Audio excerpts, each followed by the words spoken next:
झारखंड में आखिर आदिवासी पारंपरिक स्वशासन व्यवस्था कब लागू होगी?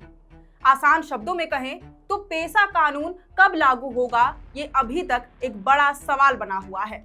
झारखंड का निर्माण हुए 24.5 साल हो गए, लेकिन अब तक 5वीं अनुसूची वाले क्षेत्रों को सरकार पेसा कानून नहीं दे सकी है।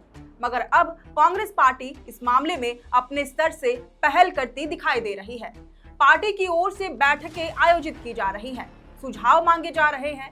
इसी कड़ी में बीते 11 जून को कांग्रेस ने निर्णय लिया कि पेसा नियमावली के ड्राफ्ट पर जिला और प्रखंड स्तर के नेताओं से राय मशवरा ली जाएगी। सभी जिलों को 20 जून तक का समय दिया गया है। उनके सुझाव लिखकर कांग्रेस भवन में मांगे गए हैं। इसके आधार पर पार्टी अंतिम प्रारूप तैयार करेगी और झारखंड सरकार को सौंपेगी। ये निर्णय झारखंड कांग्रेस के प्रभारी के राजू और प्रदेश कांग्रेस अध्यक्ष केशव महतो कमलेश की अध्यक्षता में आयोजित वर्कशॉप के दौरान लिया गया। इस कार्यशाला में नेताओं ने पेसा नियमावली को लेकर अपने सुझाव पेश किए। के राजू ने कहा कि इस मामले में प्रदेश कांग्रेस एक कमेटी गठित करेगी जो इन सुझावों पर चर्चा कर ड्राफ्ट को मजबूत करेगी। पार्टी सरकार को ड्राफ्ट में सुधार करके सुझाव देगी। कार्यशाला के दौरान के राजू ने ये तक दावा कर दिया कि पूरे देश में झारखंड का पेसा कानून सबसे बेहतर होगा। मगर इन सब के बीच सवाल ये है कि पेसा का मामला हमेशा नियमावली और ड्राफ्टिंग तक ही जाकर क्यों अटक जाता है? इन सब से आगे बढ़कर इसने कानून का रूप अब तक क्यों नहीं लिया? जबकि अब तक मामले में कई दफा बैठकों का दौर चला, कई बार सरकार ने पेसा कानून पर सुझाव मांगे, नियमावली का मसौदा तक तैयार किया। इसके बावजूद ये अब तक अस्तित्व में क्यों नहीं आ पाया? आपको बता दें कि पंचायती राज विभाग ने पिछले बार साल 2022 में नियमावली बनाने की प्रक्रिया शुरू की, जिसका ड्राफ्ट 26 जुलाई 2023 को प्रकाशित कर सुझाव मांगा गया था।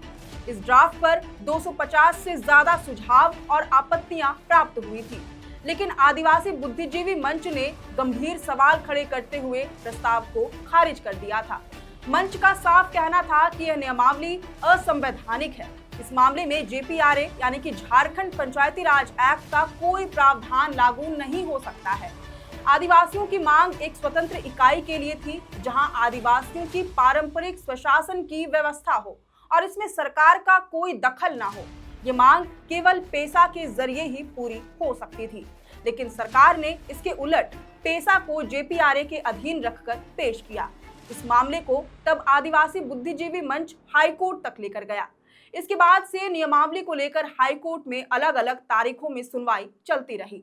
इस बीच 29 जुलाई 2024 को हाईकोर्ट ने मैंडेमस यानी कि परम आदेश पारित कर 2 माह के भीतर पेसा के प्रावधानों को लागू करने का निर्देश दिया था। मगर तब से लेकर अब तक सरकार केवल समय की मांग करती रही है। आज भी यह अस्तित्व में नहीं आ पाया है। हालांकि अब कांग्रेस पेसा के विषय पर खासा रुचि लेती दिखाई दे रही है। आखिर क्यों? तो इस पर कुछ राजनीतिक विश्लेषकों का मानना है कि कांग्रेस दरअसल अब अपने अस्तित्व को बचाने के लिए आदिवासी कार्ड खेलने की कोशिश कर रही है। पार्टी आदिवासियों के बीच खुद की जमीन मजबूत करने की तैयारी में है। स्वयं को आदिवासी हितैषी साबित करने के लिए किसी बड़े विषय का सहारा तो लेना होगा, जैसे सरना धर्म कोड, और बेशक इसका सहारा भी लिया जा रहा है।